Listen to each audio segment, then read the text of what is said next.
या ठिकाणी पाहिल्यानंतर आपल्याला हिंदू आणि मुस्लिम वेगवेगळ्या जाती धर्मांचा एकतेचा संदेश या निमित्तानं ग्रामीण कल्चरमध्ये, ग्रामीण संस्कृतीमध्ये आहे. या ठिकाणी मशीद आपल्याला दिसू शकते. या ठिकाणी आपल्याला आल्यानंतर सगळ्यात महत्त्वाचं शिक्षण हे वाघिणीचं दूध आहे असं आपण काय म्हणत असतो.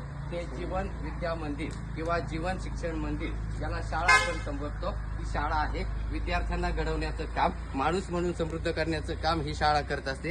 हे आपण पाहू शकतो. या बाजूला आल्यानंतर एका चांगल्या पद्धतीची लोकवस्ती दिसते. उदाहरणार्थ जुन्या पद्धतीचे दुमजली वाडे किंवा बंगल्यांच्या स्वरूपातील माहिती आहे. या बाजूला पटकन आपण या ठिकाणी थोडा व्हिडिओ घेऊया. या ठिकाणी आपल्याला दिसेल एअरटेलचा टॉवर. काळाप्रमाणे संस्कृती बदलली आणि तंत्रज्ञान आलं, त्याचं हे एकंदरीत वर्णन आहे.